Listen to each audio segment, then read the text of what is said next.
प्यारे बहनों और भाइयों, मेरा नमस्कार स्वीकारो। देखिए, आज हम आपके लिए जन्म कुंडली के हिसाब से बता रहे हैं। जन्म लगन के हिसाब से हम चंद्र राशि के हिसाब से आज नहीं बता रहे हैं, जन्म लगन के हिसाब से बता रहे हैं केवल।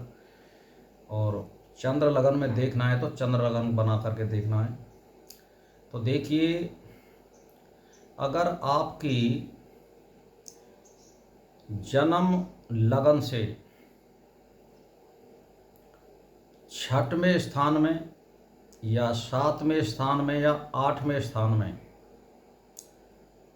बुध, गुरु और शुक्र हैं लगातार, या चंद्र लगन से छठवें, सातवें, आठवें स्थान में बुध, गुरु, शुक्र हैं,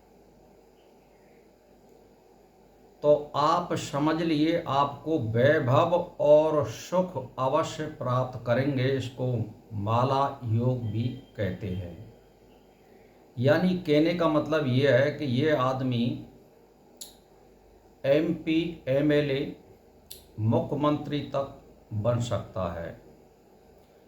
तो ये योग एकदम उत्तम योग है, साधा योग है, लेकिन सरल है। अब इसमें क्या है, इसमें ये देखा जाए कि और ग्रह जो है ज़्यादातर इनके साथ में नहीं होना चाहिए। जैसे शनि, मंगल, राहु, केतु और सूर्य, ये इनके साथ में नहीं होने चाहिए। ये अकेले ग्रह होने चाहिए, इनकी शर्त है ये। यानी छठवें, सातवें और आठवें में जन्म लगन से या चंद्र लगन से छठवें, सातवें, आठवें स्थान में बुध, गुरु, शुक्र हैं, तो ये समझ लीजिए आप एमपी, एमएलए और मुख्यमंत्री तक का पद प्राप्त कर सकते हैं, सुख और वैभव प्राप्त कर सकते हैं। तो देखिए, मैं आपके लिए उदाहरण के तौर पर बता दूं, या ये ग्रह एक जगह हों तीनों, इन तीनों स्थान में, तो ये दूसरे नंबर का है।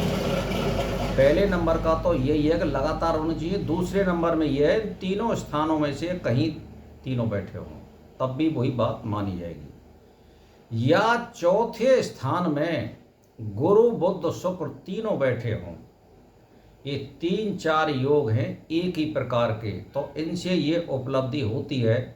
यदि आपको एक बार ये प्राप्ति हो जाए और फिर सदुपयोग प्राप्त करें, तो जनता का भी आप भला कर सकते हैं, अपने परिवार का भी भला कर सकते हैं, अपनी समाज का भी भला कर सकते हैं और अनेक कल्याणकारी कार्य कर सकते हैं जब आपके हाथ में शक्ति होगी। तो जैसे मैं उदाहरण के तौर पर बता दूं आपके लिए कि जो केजरीवाल जी मुख्यमंत्री हैं दिल्ली के, अब तो नहीं है वो, लेकिन वो 10-12 साल लगातार रहे हैं मुख्यमंत्री, तो इनकी कुंडली में ये योग था। लेकिन अब क्या है कि जब आदमी इतने बड़े पद को प्राप्त कर लेता है तो माया में आकर के उसकी बुद्धि का ह्रास हो जाता है और अपने मनमानी करता है। तो कहने का मेरा मतलब ये हुआ कि वो उनको प्राप्त हुआ, सारी बात हुई, लेकिन बुद्धि का सदुपयोग नहीं किया, दुरुपयोग किया।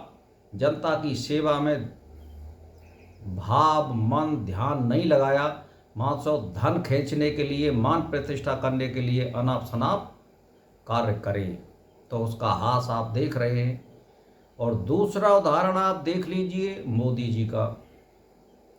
मोदी जी पूरे 50 साल तक कुछ नहीं बने और बस वैसे ही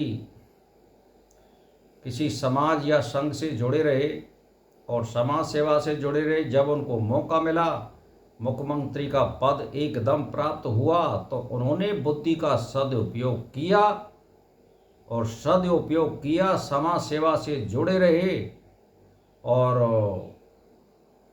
कहने परमार्थ में भी वो काम कर रहे हैं, देश सेवा में भी काम कर रहे हैं। और कहने का मेरा मतलब ये है कि अपने लिए कोई धन जोड़ने की प्रवृत्ति उनके पास में नहीं है, लेकिन सुख और सुविधाएं उनको सारी चीज़ प्राप्त हो रही हैं। उनके चौथे स्थान में गुरु मौजूद है। तो भाई और बहनों, आप सोच लीजिए कि उनने सदुपयोग किया और केजरीवाल ने दुरुपयोग किया। तो एक बार मनुष्य को यदि पद प्राप्त हो जाए ईश्वर कृपा से और कर्म से, कर्म से होता है, ईश्वर तो कभी किसी को कुछ देता ही नहीं है, वो तो तटस्थ रहता है। बस यही है कि आपके कर्म का फल मिलेगा आपको, एक बार प्राप्त हो जाए तो यह निश्चित है। आप दुरुपयोग ना करें, सदुपयोग करें, तो फिर उसमें सब कुछ आपको मिल जाएगा। तो भाई और बहनों, मेरा इसी के साथ नमस्कार स्वीकार।